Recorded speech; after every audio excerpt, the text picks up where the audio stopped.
Apitsikina trano hitsidiana ny tokantranonao manatitra ny arahaba-ndray tompoko lasy tompoko vavy ary manasanao mpanajana anaraka ny fotoanany fampahalalam-baovao eto amin'ny fahitalavitra MATV amin'ity aliny alakamisy faha 2 ny volana oktobra 2024 ity. Hitana anjara toerana lehibe ao anatin'ity fampahalalam-baovao ity ny mahakasika ny sehatra ny fanatanjahantena indrindra moa fa ny taranja baolina kitra fa melo izay dia ny lafin'ny politika avy hatrany no anomboantsika ny fotoana. Nolanina androany ny fandaharam-pivoriany ny antenera-pirenena hatramin'ny faha 12 ny volana novambra ho avy izao. Mbola tsy ao anatin'izany aloha ny mahakasika ny fandaniana ny teti-bolam-panjakana 2024 niteraka resabe kosa nefa ny mahakasika ny fanatsarana ny tombotsoan'ny deputé sy ny fifidianana fiara tsy mataho-dalana ho azy ireo. Vola Ravoavy sy Tsiry Rakotoarso. Niverina noresahany indray ny momba ny fanatsarana ny tombontsoan'ny deputé sy ny fifidianana ny fiara tsy mataho-dalana nandritry ny fivoriana azony be sy ny marina trihana nandaniana ny fandaharam-potoana ny antemera-pirenena no nitaky ny tokony hanatsarana ny tombontsoan'ny esor'ny mavambahoaka sy ny tokony hijerena ny momba ny fisondronoan'ny deputé Ijo Jean deputé Nantsui notakin'ity deputé ity ihany koa ny tokony ampiakarana hatrany amin'ny 10 miliara isaky ny deputé ny CLD ao anatin'ny teti-bolam-panjakana 2024 sy 2025. Hoe tokony hoe deuxième institution fahafantarako azy satria lalàna amintsika atao rehefa amin'ny Sénat rehefa tsy nécessaire Sénat atsika ny mandany azy fara ary anaty lalàna atsika afaka mamoona gouvernement premier ministre afaka mamoona premier ministre président zany la farany ambony ka atsika ndraiky maineko hoe amaniny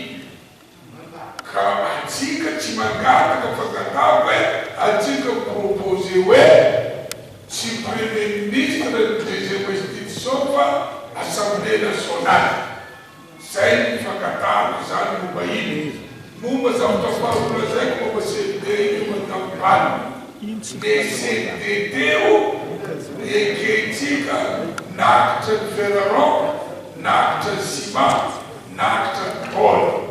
Ny filohan'ny antemera-pirenena Razanamaso Christine dia nanipika tamin'ny mpanao gazety fa hividy fiara tsy mataho-dalana ny deputé fa tsy omen'ny fanjakana. Raha toka nilaza kosa Andriamiasa Sododa deputé ny Manjakandriana no sady filohan'ny voamierany vola sy ny teti-bola eo anivon'ny antemera-pirenena fa efa tafiditra ao anatin'ny volavolana teti-bolam-panjakana 2024 ny momba ny fifidianana fiara tsy mataho-dalana ho an'ny deputé. Ary izany hita ny isan'ny anankiray rehefa viditra ny jurisdiction dia mba mijanona daholo ikambana ao amin'ny conseil finance ny ao amin'ny économie ny ao amin'ny madame Eleonora Madiso miaraka tiantsika hoe inona ny politratsika ny fandiniana ny teti-bola ho avy izao ahoana ny politratsika amin'ireo opérateur amin'ireo acteur économique amin'ireo société civile azoantsika mijery izay mahasoa sy mahatsara ny fampandrosoana ny Madagasikara. Ny député Tim Rakotomanjato Rodin dia nilaza fa fomba fanao rehefa hiditra amin'ny fandaniana ny teti-bolam-panjakana ny fampanantenana fifidianana fiara tsy mataho-dalana. Iverin'ity olom-boafidy ity ihany koa fa tsy tokony ao anatin'izao firenena anaty krizy izao no anaovana adivarotra momba ny fifidianana fiara 4x4 ho an'ny député. Aminay zany dia zavatra tsy haiko le resaka itoranan'ity firenena ity katra satria ao anatin'ny fahantrana. Ekena zany fa nda niteny moa président commission to milaza hoe efa mivoriana zareo tany ambony tany zany ny anomezana an'io fa tsy tokony tenenina ato zany rehefa mbola mivoy ihany moa zareo ny mpanao fitondrana dia adikadikatra zany tena enjehina amin'ny zavatra ity lôrlôzika zany satria zay ny nanambatabazanina an'ireo indépendant reo kadikatra dia tsy maintsy zay zany satria ho avy nay loi de finance dia tsy maintsy resahany io. Efa mantsy zavatra misy rehefa ho avy loi de finance tena zavatra misy dia hoe leçon kadikadika fa tsy tokony andeha tongotra tsony zay no zavatra misy zay zavatra eritreretina izy hoe tamin'ny loi de finance farany teo dia zay ny tenenina misy dia tsy maintsy azotsika io zay ny lesahandrareo zany tianay zany miseho indray satria ho avy loi de finance tonga loi de finance dia io ny takaliny zany zay andanina an'le tetokoa. Ny anteny miram-pirenena izay nandany ny fandaharam-potoana manomboka ny 20 oktobra ka hatramin'ny 12 novambra 2024 androany teny amin'ny CCI Vato. Tsy mbola tafiditra ao anatin'io fandaharam-potoana nolanin'ny député ny maraina teo io ny volavolan-dalàna momba ny teti-bolam-panjakana 2024 ity faran'izay mbola andrasana ny fankatoavana eo anivony ny filakevitry ny minisitra. Araky ny lalàna dia afaka mamolavola tolo-dalàna ihany koa ireo député hodiniana mandritry ny fivoriana ara-potoana toy izao.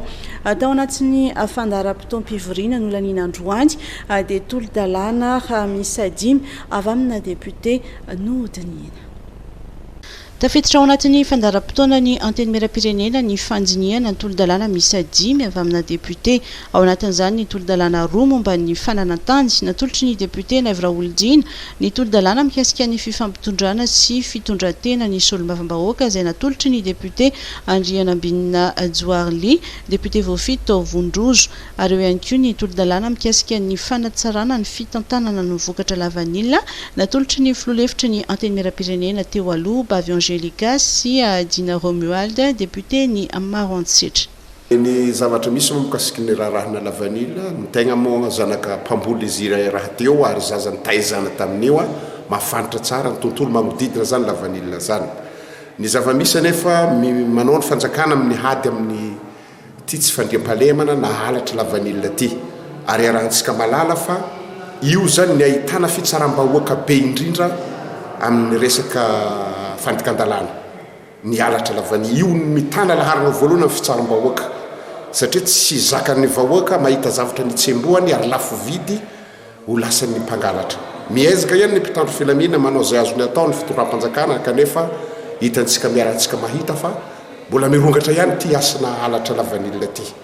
Dia ny tegna koa mahasolombavaloaka anay ary fa hifanam-panoa lalàna dia nanao tolo-dalàna proposition de loi makasiky ty lavanila ty. Zany hoe ny teboka voalohany dia hoe fanamafisana ny sazy famezagna ho an'izay olona tratra mangalatra.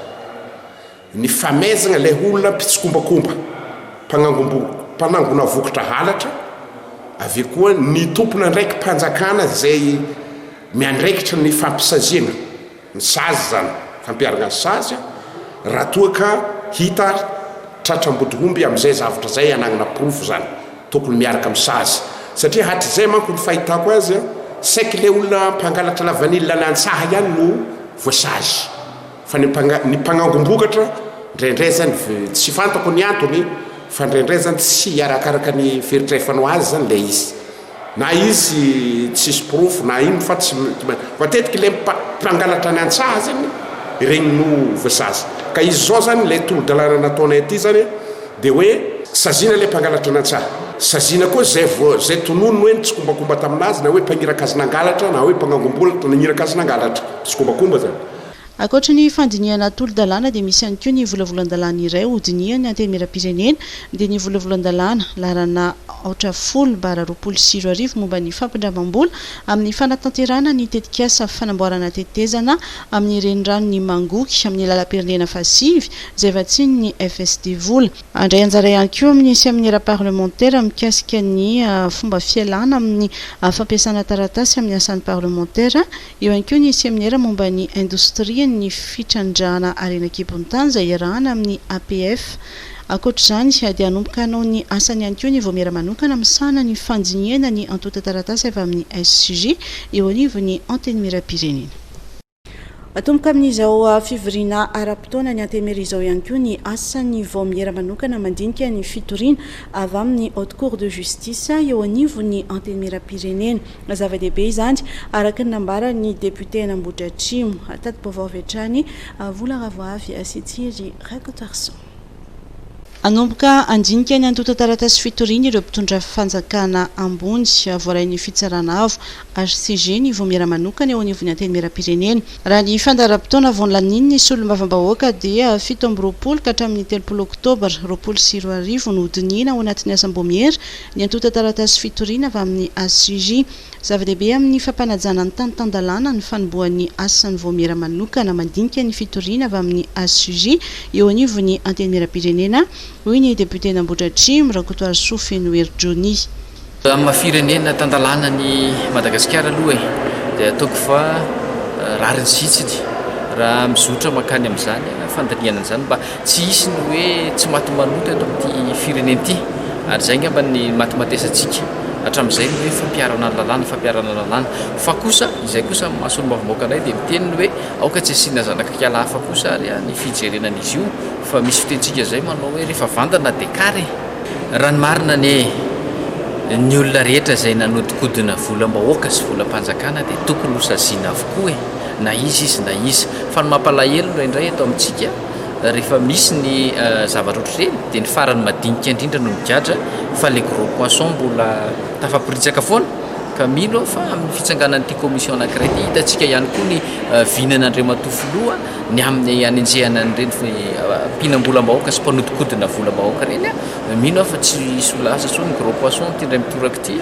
fa ho hitantsika eo tsika moa tsy mibaiko akory ny fitsarana mpanatateraka fa manala maso ny azontsika atao dia mijery kosa itsika hoe mbola misy gros poisson ihany ve tafaporitsaka sa efa mba tonga ary miatraika ny amin'izay olona tena atao hoe nanao ratsy teto amin'ity fireneny marina fa ny talata 17 novambra 2024 no ampahafantarina sy anapahan'ny député ao anatin'ny fivoriam-be azony be sy ny maro atrehana ny fanenjehana na tsy ireo voakasika ny fitoriana nampitay ny sujet ny anivon'ny antenne mera-pirenena anatanteraka fitsidiana ao amin'ny distrika Ambatondrazaka faritra loatra Mangoro manomboka raha ampitso ny filoham-pirenena Andry Rajoelina anisany tafiditra ao anatin'ny fandaharam-potoana ny fijerena ny fandrosoany ny asa fanamboaran-dalana sy ny fotodrafitrasa samihafa ao anatin'ny distrika ity tokana ihany koa ireo asa efa vita ao an-toerana ny filoham-pirenena vola ravoavy sy Tsiry Rakotoarson efa vita 100 ny asa fanamboarana ny lalana miainga ao amin'ny seranam-piaramanidiny Firamanga avaratra mivoaka ny lalam-pirenena fa 720 ao anatin'ny distrika Ambatondrazaka tafiditra ao anatin'ny fampanantenana izay nataon'ny filoham-pirenena izany dia ny anamboarana ny lalana mirefy 700 metatra nandritra ny fandalovany tany an-toerana ny volana oktobra 2024 eritaona teoriana dia efa vita tara-mantoro ny lalana raha toka lalantany sy mikitotoana izany teo aloha ankoatr'izay dia nametrahana andrin-jiro anazavany faritry ny saranam-piaramanidina sy ny lalana Firamanga avaratra RN44 vita tanteraka ihany koa ny fananganana ny sekoly ambaratonga fototra EPP Manarapenitra ao Ambatondrazaka azaka mpianatra misa 900 ny sekoly izay ahitana classe préscolaire hatramin'ny T5 tahaka ny EPP Manarapenitra hafa dia hisitraka toeram-pianarana informatique sy cantine scolaire ny mpianatra ao amin'ny sekoly EPP Manarapenitra Asabotsy Ambatondrazaka ho tonga hitokana ny EPP Manarapenitra sy ny lalana Firamanga avaratra ny filoham-pirenena raha ampitso 13 oktobra ao amin'ny distrika Ambatondrazaka hisitraka fitaovam-pianarana feno sy tsara kalitao tahaka ny efa nozaraina tany amin'ny faritra maro ny mpianatra ao amin'ity EPP ity ho fitsinjovan'ireo tokantrano an-toerana izay sahirana ny vokatry ny fandalovan'ny Covid-19 izarany tosika fameno amin'ny alalan'ny postra malagasy ho an'ny olona 7,000 isa ny filoha an'olatra Vaditsinjo sy Zavana ho an'ny rehetra ihany koa ny filoham-pirenena raha ampitso ao Ambatondrazaka efa mandroso sy andalam-pamaranana ihany koa ny fotodrafitrasa vaovao hafa nampanantenan'ny filoham-pirenena ho an'ny Ambatondrazaka 700 ny asa no efa vita ho an'ny fananganana ny kianja Manarapenitra Rasolonjatovo Ambatondrazaka efa voapetraka ny tapis sentetika ao Ambatondrazaka efa voatsangana ihany koa ny tribune ao anatin'ny kianja nampitomboina abe ny tribune mita amin'ny teo aloha mirefy 100 metatra ny tribune napetraka ao anatin'ny kianja efa samy nandroso enimpolo isanjato ihany koa ny fanatanterahana ny asa fananganana tetezana antsoina hoe pont café miaraka amin'ny fanaovana hotara ny lalana Ambatondrazaka makany Ambandrika sy fananganana ny tetezana Manangy Zipo miaraka amin'ny fanaovana hotara ny lalana mirefy 5 kilometatra ao Voidiala commune Manakambahiny Andrefana itsika ny fitohizan'ny asa fanamboarana ny kianja Manarapenitra sy ny lalana Manangy Zipo ary fanamboarana ny pont café ihany koa ny filoham-pirenena mandritry ny fitsidiana ho tanterahany ao Ambatondrazaka mpiasa-panjakana misa 150 no tsy handraika raha mahitsony tsy azo ataony mikapa sy manondrana azo ao mafisina ny ady amin'ny tsy fanjari-tsakafo any amin'ny faritra Atsimon'ny Nosy ireo no anisan'ny tapaka nandritry ny filan-kevitry ny ministra izay notontosaina omaly ny andindiny avy hatrany miaraka amin'ny vola ravoavy sy Tsiry Rakotoarson raika am'sy folo sy dimanjato ireo olona mandray volam-panjakana ato tsy handraika raha mihitsony manomboka ny faran'ity volana oktobra ity ara-piakarana conseil de discipline natao riny fitsiriana natao ny mpiasa-panjakana tamin'ny alalan'ny augure izy ireo dia olona nandray vola nefa tsy miasa na tsy voaisa ho mpiasa-panjakana ara-dalàna fa nandray volam-panjakana raha ny tatitra ny filan-kevitry ny minisitra olona ao anatin'ny lisitra ny mpiasa-panjakana misy fito sy fito arivo kosa ny mbola eo am-panamarinana ny momba azy ireo ny ao amin'ny fitantanam-bola ankehitriny anisany noresana tao anatin'ny filan-kevitry ny minisitra ihany koa momba ny ady amin'ny tsy fanjarian-tsakafo any atsimon'ny nosy fantatrary fa isy ny fidinana ary fandaminana manokana andrindrana ny asa amin'ny fitantanana ny centre de réhabilitation nutritionnelle intensive et médicale sy ny fanampiana rehetra entina nohanana ny mponina any an-toerana misy ihany koa ny fandalinana sy fanamafisana ireo tetikasa maharitra sy fototra fitrasa iadina amin'ny tsy fanjarian-tsakafo any atsimo momba ny tontolo iainana sy ny fitantanana ny azo no tapahany filan-kevitry ny minisitra fa azo ataony mivarotra sy mampiasa ireo tahirika azo tsotra entina andaminana ny sehatra miasa amin'ny azo tsotra saingy rarana kosa ny fivarotana sy fanondrana izany any ivelany ireo vokatra efa voarafitra ihany no azo ondrana miditra amin'ny sehatry ny ara-dalàna ka ireo tahirika azo ihany no azo amidy sy ampiasaina mbola voarara kosa ny fanapahana azo isy ny masotsivana amin'ny famoahana ireo vokatra apetraka ny tambazotra fanaramaso ny fivezivezeny azo sy ny famoahana izany isam-paritra amafisina ny fiarovan'ireo faritrala mba hisoroana ny fanapahana azo sy fitrandrahana tsy ara-dalàna ary ampitomboina ny faritra ovolena azo mba hatratrarana ny tanjona andrakotrala ny Madagasikara nisy ihany koa ny faniandrena mpiasa-panjakana ambony anisan'izany ny faniandrena lehibena distrika misa efatra ka nahazo lehibena distrika vaovao Iberoro Ifanajiana Ikalamavonjy ary Ambomasoa araka mitatitra ny filan-kevitry ny minisitra Omaliandy ary ao atao anatin'ity tsy horonan-tsary manaraka ity kosa indray ireo vaovao tapatapany mikasika indrindra ireo trangam-piarahamonina samihafa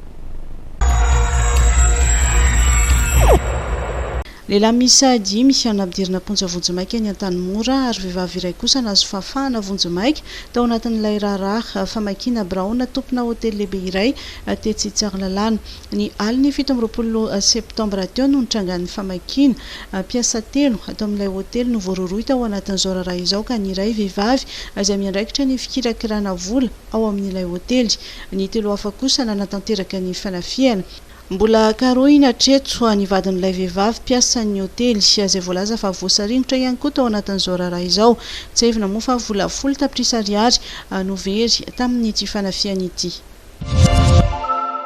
lehilahy lehibe iray izay voalaza fa mpamosavy no samborina omaly tetsy Anosy araka nambarandrena anatrimazo dia hitan'izy ireo ny monimonina ny vavaka ity rangahy ity rehefa nanatona andiana tanora izy dia nikitika tovolahy iray tamin'ireo izay tora laviatrany nanomboka nitangorona ny olona ka niantsona polisy mihitsy nandaminana ny raharaha nataony fanadihadiana ary nasaina namelona ilay tovolahy ity rangahy efa ela tatsioriana moa vao nahatsiaro saina ilay tovolahy samy natao fanadihadiana ny rotonta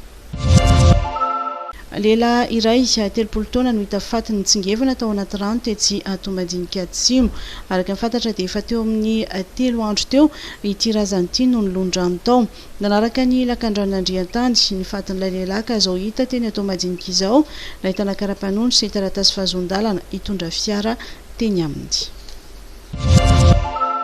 lehilahy iray tompona agence de voyage no nampidirina ponja vonjimaika rehefa avy nandalo fampanoavana no niraharaha fivadiam-pitokisana tamin'ny volana desambra 2022 nanomboka ny tantara manana ry mampiasa fiara Grand Starex misy 10 ity tompona agence ity namediny 50 tapitrisa ariary avy izy ireo rehefa avy eo anefa dia nangataka tamin'ireo tompony vaovao hanofy ireo fiara indray izy amin'ny asany ka 10 hety sy 2 tapitrisa ariary isam-bolana niofany nandeha nefa ny fotoana nanomboka tsy nandoha ilay ofany intsony izy ary dia nanjavona tanteraka mihitsy moa avy eo nitory ireo tompona fiara nataony fikarohana ka ny 15 oktobra teo izy notratra teny Andrifanambozanahary fatara tamin'izany fa mbola namandrika olona hafa ihany koa mitovy amin'ny teo aloha izy teo anelanelany izay fotoana izay velotarainy ireo mponina ao amin'ny faritra Antrema sy Andrekareka any amin'ny distrika Anambanja amin'ny fisina sinoa manao asa sy fitrandrana dingadingana tsy ara-dalàna. Volazan'izy ireo fa manitsakitsaka ny fomban-tany sy mamotika ny alaonko izao asa fitrandrahana izao. Nidiny fotony jery ny zava-misy moa tale jeneraly Jony sy fiompiana anaty rano ary nilaza fa mila manaraka lamina sy lalàna ny fanatolosana n'ity tetikasa ity. Mbola amin'izay vaovao tapatapany mikasika ny trangam-piarahamonina izay hatrany mitarainy ireo mponina ny Ambatondrazaka fa efa saika isan'andro ny fisian'ny fanafiana any amin'ny distrika iny. Ny talata lasa teo dia fianakaviana iray indray nolasipitra tao Ampasimbazimba ary avy hatrany ny tadi-baovao miaraka amin'ny Danio Danuisia. Mpandraraha iray no tafian'ny Jiola nirongo fitaovam-piadiana toy ny basy zava-maranitra. Ny talata lasa teo tokony tamin'ny 1 sasany alina tao amin'ny fokotany Ampasimbazimba Ambatondrazaka. Vola mitentina fitapitra ariary sy finday misa telo no lasan'ny Jiola. Hidra sareo dia miditra tao amin'ny efitra zarinay mamoana azy. Dia nanontany hoe aiza dadalahy. Dia nakana ny efitra ny dadanay sareo. Dia tao ny faziny dadanay dia fo dadanay tonga dia voambana pasy. Tsy nisy zavatra ren'ny tompontrano mihitsy tamin'ny fidiran-dreto Jiola ireto tamin'ity tokantrano ity fa ry zareo namony olona tao an-trano no voasamy tonga saina ny rehetra ary baraingy tamin'ny mponina manodidina ny zavaniseho. 23h33 maheno andehan'ny feon'olo maromaro ao ivelan'ny tamboho zany. Dia raha fanahino an'io moa za zany dia mipetraka. Dia misy alikany vovo dia mbola mipetraka ihany zany za. Dia afaka kelikely dia misy zavatra nigodoboka be. Dia mieritreritra za hoe tonga za tompontrano nefa za tsy mahevitra tsy nary ny feon'ny motera. Dia teo zany mipetraka dia nitabataba be zany zareo nitabataba. Dia nandeha namola raha vavika zany eo amin'ny salon. Mba henonareo ma zany nandehan'olo betsabetsaka mitabataba. Henoko izy hoy izy. Dia inona ary zany eo tompontrano. Dia tao dia ohatrany nangina kely. Nandritra ny 15 minitra teo no hoe no nanatanteran'ireo Jiola an'izao fanafiana izao ary 10 minitra taty aoriana vao tonga ny mpitandro filaminana ary soa ihany fa tsy nisy ny ainana fohy. Fanavaozana ny fomba fitantanana eo anivon'ny Université n'Antananarivo sy ny orinasa Jirama dia nisy ny fanaova-tso ny fifanaraha-piara-miasa manokana teo amin'ny rotonta tanjona ny anenjehana ireo mpangalatra rano sy jiro tsy ara-dalàna. Jemimara Daniel sy Mami Rasoanevo. Ao anatin'ny fanarenana ny orinasa Jirama, ny fanamafisana ny paikady amin'ny ady atao amin'ny alatra herinaratra sy rano izay miteraka fanteantoka goavana ho an'ity orinasa mpanjakana ity. Fitsiriana sy fanadiovana ireo fampiasan-jiro sy rano tsy ara-dalàna, indrindra ireo eny amin'ny faritry ny fianarana sy ny fonenan'ny mpianatra no tena iompanan ny fifanaraha-piara-miasa eo amin'ny Jirama sy ny Université Antananarivo izay nanao sony izany omaly. Mifanaiky ny rotonta fa hiara isalahy amin'ny fanatratrarana ny tanjona ka isan'ny paikady iraisana ny fampahafantarana sy ny fiseraserana amin'ny mponina voakasika sy ireo manodidina ny anjerimanontolo mahakasika ny asa hotanterahana ho fisorohana ihany koa ny fampiasan-jiro sy rano no tsy ara-dalàna. Tsy azo ekena ny resaka alatra jiro na iza manao izany na iza raha ny nambaran'ny tale jeneraly ny orinasa Jirama. Ny fangalarana jiro dia tsy azo ekena. Iza mangalatra jiro dia tsy azo ekena izany. Isan'ny manambotry ny orinasantsika Jirama fangalarana jiro. Dia isitsika zany mametraka laminasa ary zany dia isan'ny fanarahana napetraka mba anatsarana ny fomba famatsiana jiro sy ny fomba famatsiana rano ny mpianatra io zany. Izay zany dia tsy maintsy apetrakatsika tsy mametrapetraka fahatantsika ny laminasa io fa mametrakatsika miadana mametrakatsika organiser ny laminasa io. Samy manana ny andraikitra sahany ny rotonta ao anatin'izao fifanaraha-piara-miasa izao. Ho an'ny Université Antananarivo dia ny fanefana izay tokony efana amin'ny Jirama, ny fanamorana ny fidiran'ny mpiasan'ny Jirama anatanteraka ny asa voafaritry ny fifanarahana ao anatin'ny anjerimanontolo, ny fitantanana ny rano sy ny siniben-drano apetraky ny Jirama eny an-toerana ary ny fiantohana ny fitaovana rehetra ilaina amin'ny fikojakojana ny fotodrafitrasan'ny Jirama. mila mahay mitsitsy amin'ny fampiasana ny herinaratra ihany koa ny rehetra ahafahana mampandroso ny orinasa ka tafiditra ao anatin'ny fifanarahan'ny orinasa sy ny université izany. Vonona ihany koa zany ny orinasantsika Jirama hiara isalaha amin'ny fampandrosoana zany fomba vaovao azontsika misitraka ny herinaratra, misitraka ny rano fa misitraka an'izany amin'ny fitsitsina. Fantatritsika tsara fa sarobidy ireo vokatra ireo rano sy herinaratra ireo ka tsarotsika misitraka an'izany amin'ny fitsitsina. Zay zany no tiako zaraina amintsika eto hoe misy ny fanarahana manokana izay ho apetraka fa misy ihany koa zany jery lavitra azontsika manamafy ny fiarah-miasan'ny anjerimanontolo eto Antananarivo sy ty orinasa goavana jiro sy rano malagasy ty. Marina fa haritra 3 taona ny fifanaraha-piara-miasa eo amin'ny orinasa Jirama sy ny université Antananarivo. Nitondra fanazavana mikasika an'ilay auto relevé izay ny mpanjifa ihany no mandray ny index amin'ny compteurany ary manatitra izany eny anivon'ny Jirama ny tale général ny orinasa Jirama. Ny association de consommateurs tena félicité an'i Jirama mihitsy amin'ny auto relevé io. Ny mpanjifa, misy mpanjifa zany taloha mety tsy tonga le releveur amin'izao fotoana izao izy manana auto relevé. Misy mpanjifa mitaraina taloha hoe ny relevé napetraky ny releveur misy diso. Zao zany le mpanjifa no manana le responsabilité teny hoe ny index zao. Dia misy avantage be dia be zany io ary zay naisana fanapahan-kevitra hoe généralisena le auto relevé. Mazava ho azy ny lalàna dia mametra hoe isaky ny 3 volana ny Jirama dia tsy maintsy mandeha mivérifie ny compteur amin'ny mpanjifa. Dia misy zany isaky ny 3 volana raha ely indrindra releveur tsy maintsy ho tonga any amin'ny mpanjifa hijery hoe mandeha ara-dalàna be le izy sa misy olana amin'ilay index. Misy contrôle zany. Fa ny farana tamin'ity androany ity kosa ny fanadinana baccalauréat ireo mpiadana amin'ny fampianarana ankapobeany raha toa ka mbola hitohy amin'ny herinandro avintsy ny andiany faharoa ny mpiadana amin'ny fampianarana teknika misy antranjy ny fanantenana ho an'ireo mpiadana sendra ny mpanao gazetinay androany arovetrany. Ny taranja frantsay ny maraina teo ary ny SVT ny arivo no namarana ny fanadinana baccalauréat 24 ho an'ireo mpiadana avy amin'ny fampianarana ankapobeny tamin'ity androany ity. Efatrandro katroka androany araka izany no niatrehan'ireo mpiadana ny fanadinam-panjakana farany amin'ity taona 24 ity. Misy ny fanantenana na dia tao aza ny sarotra ho ireo mpiadana. Amin'ale izy ohatrany hoe atonotony fa le eo amin'ny histo-géo sy ny matematika ihany hitako hoe navizatra kely tamina. Fanantenana misy foana fa miahiako natony daholo.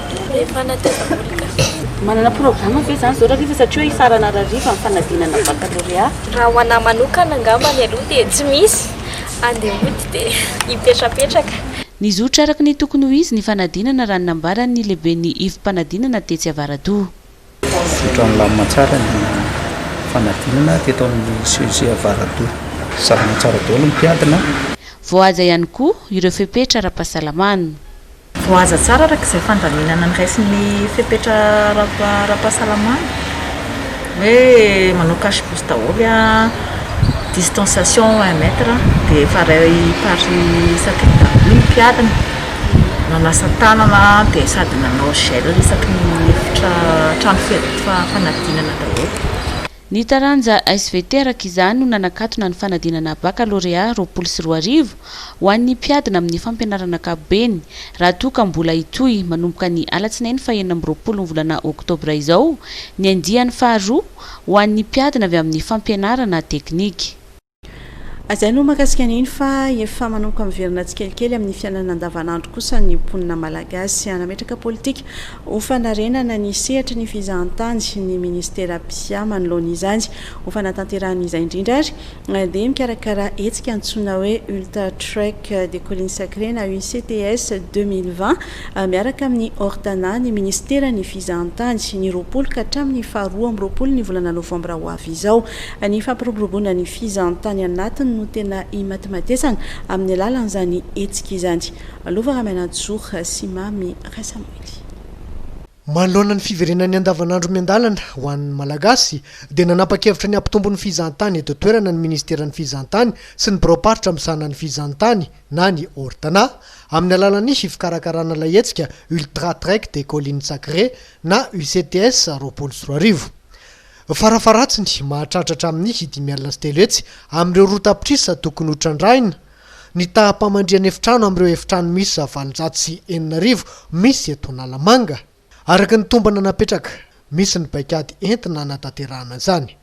Paikady napetraka zany dia rahantsika nahita aloha teo voalohany misy ilay plan Madagascar izany hoe fampivoarana ny fizahantany national zany eto Madagascar.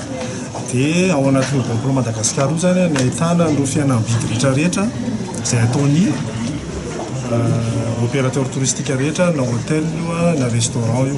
Izany hoe mihoatra 10% zany ny fihenam-bidy na ny remise izay atao ao anatin'izy io.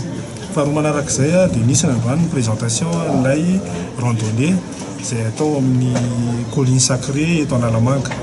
Safidina manokana Analamanga satria efa nanomboka ny atao hoe randonnée ny région Analamanga efa 10 taona lasa ka hita sy tsapa fa manana traikefa ny office régional du tourisme Analamanga zany mikasika ny randonnée. Ary safidina manokana ihany koa izy ireo satria ny 75% ny acteurs touristiques dia tazana eto Analamanga. Ary hita ihany koa fa 56% ny arrivée des touristes dia eto Analamanga daholo. Dia noho izay zavatra izay zany izay statistika misy zay dia voatery ary nosafidina moa zany fa tsy hoe voatery ny région Analamanga anaovana an'ity politique de relance du tourisme national ity. Na dia voafetra oronjato aza nisan'ireo mpandray anjara amin'ity Ultra Trek de Colline Sacrée andiany voalohany ity izay ho totsaina ny 20 hatramin'ny 12 novambra zao dia ny fampiroboroboana ny tontolo ambanivohitra sy ny toe-kareny no tena lara-pamena. Colline Sacrée moa zany rahantsika malala fa io zany anisan'ny fahafantarany olona ny Antananarivo.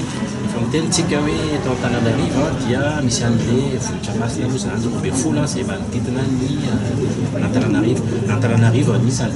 Ka ny tanjona moa zany dia fampahafantarana antsika malagasy ny fisian'ny vohitra anao satria be dia be ny malagasy hitantsika fa tsy dia mahafantatra loatra ny fisian'ny toerana misy lan'ilay vohitra dia amin'ny alalan'ny azakazaka moa zany anazan'ity randonnée ity no ahafahantsika zany mitsidika an'ireo vohitra ireo.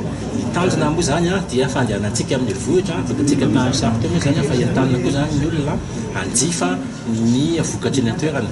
Noresahina nandritra ny fotoana ihany koa ny fampiroboroboana ny fizahantany any amin'ny faritra ankoatrana Analamanga izay efa misokatra ankehitriny sy ireo vokatsoa ara-toe-karena aterak'izay politika famerenana indray ny fizahantany eto toeran'izay. Indrabavy eo amin'ny lafiny fahasalamana kosa indray fanitanana momba ny homamiadan'ny nono no nentin'ny Soro Optimiste International Club Antananarivo doyen nanio ny hetsika ara-tsosialy fanaony teny amin'ny zaridaina Nandoalo. Hetsika ao anatin'ny antson'izy ireo hoe Octobre Rose araka izao fanazavana Entindramatoa Barbara Kotonarivo président ny club izao. Zay Soro Optimiste International moa zany dia fahatry ny ela no nandray anjara amin'izany ady izany. Ny ady ataonay moa zany dia tena any amin'ny resaka fisorohana satria raha ohatra ka hita mialoha zany ny homamiadana dia moramora tsaboana kokoa ary sitrana ary afaka sitranina mihitsy ny homamiadana. Dia ny tena ataonay moa zany dia mampianatra an'ireo vehivavy hoe ahoana ny fomba fitsapana nono dia mampianatra n'izy ireo zany zay hoe mba ho may foana zany hoe mila mijery nono matetika zany satria mety misy zavatra kely tsapozina fotsiny mitranga dia iny no mitarika an'ilay homamiadana. Dia izahay moa zany efa manana mpiara-miasa aminay koa raha ohatra ka hoe sendra hoe misy efa manana tera mijery zany dia raha ohatra moa ka tena hoe atahorana mihitsy hoe efa tena homamiadana ilay izy dia tsy maintsy miara-miasa any amin'ny hôpitaly izahay. Lavaka omena fa ny cancer du sein zany ny tena betsaka indrindra amin'ny resaka cancer. Izay aloha zany hoe afaka hoe omenanareo zany a hoe raha momba ny mamiadana zany dia ny mamiadana mono no tena anisany mitondra ny laharana voalohany zany. Dia ny eto Madagasikara moa zany a marina fa efa misy moa zany ny fivoarana amin'ny fitsaboana dia efa azo tsaboana tsara ny mamiadana zany raha ohatra ka hita mialoza. Ohatra ny amin'ny mamiadana rehetra somary misy sarany foana fa misy fikambanana hafa zany a afaka iarahana miasa dia izahay zany no miara-miasa amin'ireny a mba hanampy anay amin'ilay hanampiana an'ilay vehivavy zany amin'ny sarany. Izahay manome anjara kely fotsiny fa tsy afaka tena hoe manome betsaka fa tsy tena anjara afaka omenay zany dia manomboka eto kosa dia iompana tanteraka amin'ny lafin'ny fanatanjahantena ny fotoana ny fampahalalam-baovao navoaka ny mpanazatra Nicolas Dupuis androany maraina ny lisitr' ireo mpilalao ny Barian Madagasikara hiatrika ny fifandonana indrometona amin'ny Côte d'Ivoire ao anatin'ny andro faha-efatra sy faha-telo amin'ny fifantsana ny CAN 2024. Tadi-baovao Jacquino Rakotomanana. Mpilalao 520 natson'ny mpanazatra Nicolas Dupuis andrafitra ny Barian Madagasikara amin'ny fifandonana indrometona amin'ny Elefantany Côte d'Ivoire ny 14 sy ny 17 novambra ho avy zao. Lalao zay tsy ahivina trano fa tafiditra amin'ny andro faha-telo sy faha-efatra ny fifantsanana CAN 2024. Androany maraina teny amin'ny FUBN FMF sy Soraka moa namoahana izany lisitra izany. Akoatra ireo mpilalao nanao ny fanomanana tany Luxembourg sy Maroc farany teo dia nanamarika ity lisitra ity ny fiverenan'ny Jiva sy Dax. Teo ihany koa ireo mpilalao rola izay mbola kely taona ahitana ny Randriamamy Matias 17 taona, mpiantso atikazo ny PSG latsaky 17 taona, Loïc Lapoussin 24 taona irakiraka vaovao anatin'ny Baria. Mpilalao tokana kosa natsoina teto Madagasikara dia Inina Razakany mpiantso atikazo ny ekipan'ny AS Adema. Nandritra ity fotoana ity ihany koa moa ny lazan'ny mpanazatra amin'ny Baria fa manana olana amin'ny famonjena amin'ny fampifondronana ny mpilalao vitsivitsy izay voantso noho ny olana ateraky ny Covid-19 any amin'ireo toerana ilalaovany. Anisan'ireny Romain Metanir any États-Unis sy Eric Bastien any Irlande. Nambarany Nicolas Dupuis anefa fa hisy ny fampiresahana amin'ny mpitondra fanjakana malagasy sy ny FIFA amin'ny fanamorana ny fahatongavany any amin'ny fampifondronana sy ny fiverenana any amin'ny club misy azy. Nous avons 3 gardiens, Melvin, que vous connaissez tous. Voilà, le troisième, Nina. C'est ce que je vous disais tout à l'heure, le seul joueur local, parce que j'estime qu'en le faisant cadrer, on a parlé avec DTN, on va le faire encadrer pendant 3 semaines. Bien. Ensuite, Jérémy, qui fait un bon début de saison avec Lorient et qui a été vraiment un cadre très intéressant lors du rassemblement d'octobre. Thomas, qui joue avec lui à Lorient et qui est toujours présent avec nous, toujours dans l'esprit. Jérôme, qui n'était pas vu en octobre parce qu'il a eu le Covid, et forcément qui sera là avec nous. Silvio, qui a été une très belle surprise du rassemblement d'octobre, qui joue latéral droit logiquement, ou gauche, mais en tout cas qui a joué à gauche parce qu'on n'avait pas de latéraux en octobre, et qui nous a montré de très très belles choses. Pascal qui va reprendre du temps de jeu et du rythme, qui était en manque de rythme et de temps de jeu en octobre, donc en novembre il sera un peu plus prêt. Romain qui avait été bloqué, lui, aux États-Unis, donc on va tout faire évidemment parce que c'est une pièce maîtresse comme les autres, mais surtout lui de l'effectif. Ryan qui justement nous a rendu service. Alors je n'ai pas inventé ça au hasard en le mettant latéral droit en octobre, puisqu'il joue à l'Estac depuis plus d'un mois à latéral droit, mais c'est quand même pas son poste privilégié. Voilà. Abel qui sera remis de sa blessure, qui n'était pas là en octobre. Ibrahim qui a eu un problème de visa au Qatar et qui n'a pas pu nous rejoindre en octobre. Marco qui a été une pièce maîtresse du rassemblement d'octobre et qui sera là bien évidemment, qui fait un très bon début de saison avec son club, le Charleroi. Alors Bastien, on a un petit problème parce que l'Irlande a fermé et en confinement total pendant 5 semaines. Alors on va essayer avec la FIFA FIFA, la CAF, d'avoir des dérogations, mais imaginons que lui parte de son club dans 3 semaines, il ne pourrait pas revenir dans son club, donc on le mettra en difficulté. Donc on va faire intervenir les services de la FIFA pour arranger ces cas un peu particuliers, à cause du Covid. D'accord ? Zotsar, qui nous est revenu d'une blessure qui était très bon pendant le mois d'octobre, le rassemblement. Dimitri, qui lui aussi va reprendre du temps de jeu qui était hors de rythme pendant octobre. C'est pour ça, entre autres, qu'avec Pascal, ils n'ont pas joué le deuxième match contre le Burkina, parce qu'ils étaient hors compétition depuis 6 mois, et qui va reprendre du temps de jeu.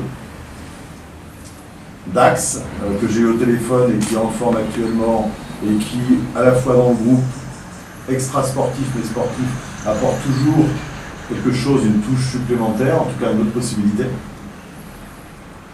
Loïc Lapoussin, que vous ne connaissez pas, qui joue en D1 belge, et qui est un joueur excentré, capable de jouer à gauche, à droite, qui est puissant, rapide, qui fait un 81, et qui va donner un peu de jeunesse à ce poste-là. Bolide, évidemment, qui a été un très bon capitaine en octobre, en l'absence de Abel. Paulin, toujours. Carolus, qui lui aussi en octobre a eu un problème de visa. Hakim, qui nous a montré de très belles choses pendant tout le rassemblement, qui nous fait, qui est jeune, 22 ans, et qui nous fait espérer beaucoup. Franchement, une bonne pioche en pointe de l'attaque. William Gros, toujours dans l'état d'esprit.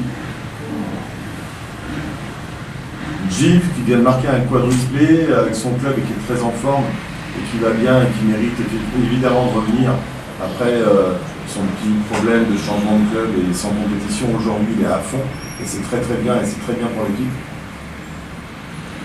Et Alexandre, qui a fait des bonnes apparitions, surtout un très beau match contre le Luxembourg avec un doublé et qui apporte une possibilité différente, plus en percussion, en vitesse, en prise d'espace profond qu'un Hakim par exemple. Teo mpamaranana moa dia nanamafy hatrany Nicolas Dupuis fa isa folony de avy Barea dia hatafita midingana famaranany kanina 2-2 izy ireo. Tsy aivina fa manana isa enina ny Barea amin'izao fotoana izao ary mitana ny laharana voalohany vonjimaika eo amin'ny vondrona misy azy.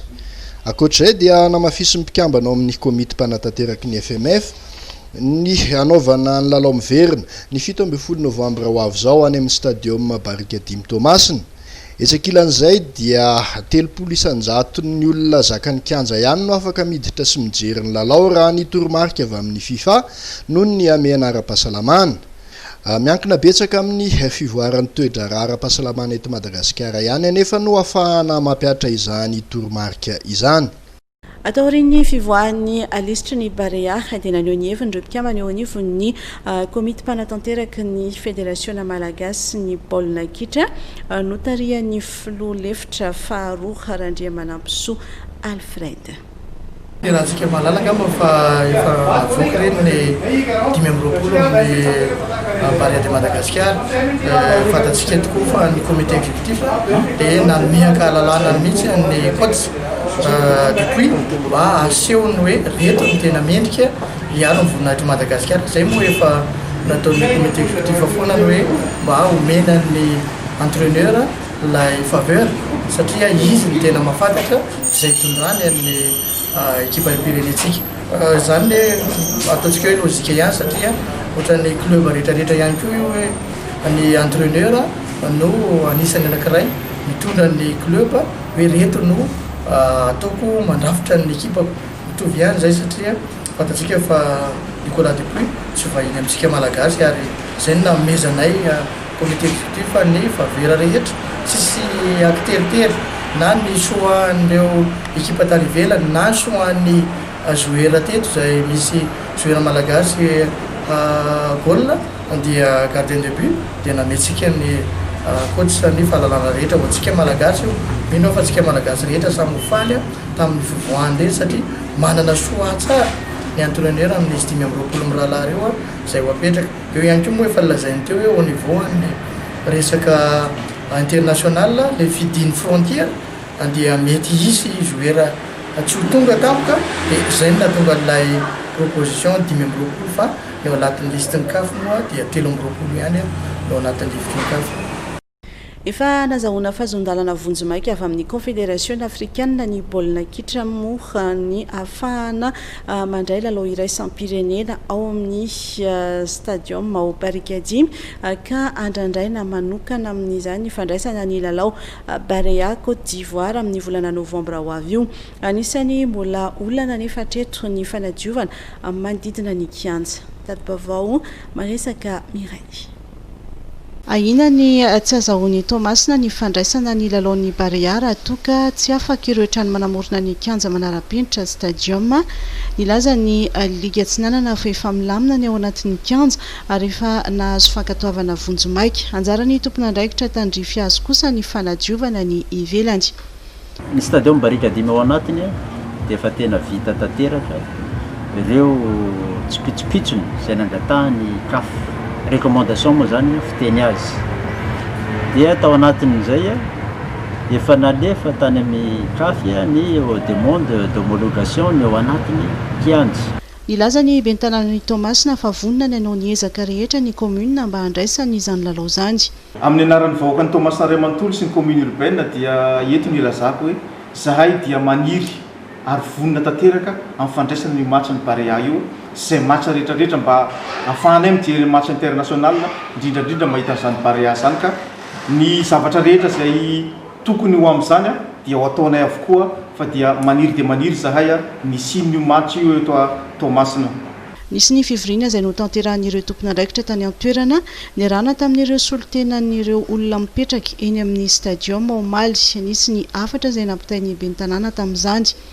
Tombotsoan'ny Tamatavy Raimantolo io tsy tombotsoa amin'ny maire akory ny fanalana anareo tsy maire nangana stand vaovao ho ana ao amin'ny toeran'io na hoe tady tombotson'olo kafa fa ny fanalana ny toeran'io dia mba hisiny le environnement mba hisiny le homologation tsy avy any amin'ny maire na ny gouverneur na amin'ny filoham-pirenena ny manala hoe mitaky an'izay fanalana zay fa le fenitra iraisam-pirenena mihitsy tsy matcha eny amin'ny fokotany no atao eo tsy matcha kelikely no atao eo fa firenena avy any ivelany ane ny fanandrina amin'ny gasy mba hilitsonjovantsika ny voninahitrytsika tsy alahelo ve tsika raha ohatra ka hoe manana kianja manara-penitra tsika fa ny manodidina tsy nafahana nanao an'le matcha dia ho ataony firenena hafa enatra lehibe zany eto dia manentana atsika hoe andaotsika hiaraka kondoa hiaraka anala zay sakatsakana rehetra mety tsy azahoana an'io satria sao dia hoe ny ben'ny tanàna tsy navitany andraikiny azadino fa zao eo lay hoe fitsonjovana fampiresahana hoe sampiray tanàna ny mahaolona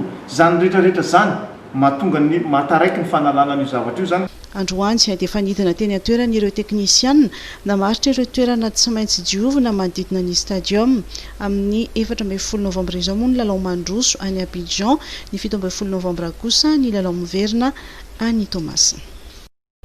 Avonta ampiatrano ny lalaon'ny nosy amin'ny taona 2024 kosa i Madagasikara ary efa niempotra tsy afaka andray izany ny nosy Maldiva izay tokony andray ity lalao ity amin'ny taona 2024. Fanapa-kevitry ny Conseil international des jeux sisa no andrasana. Fanadihadiana Norbert Rakotomalala.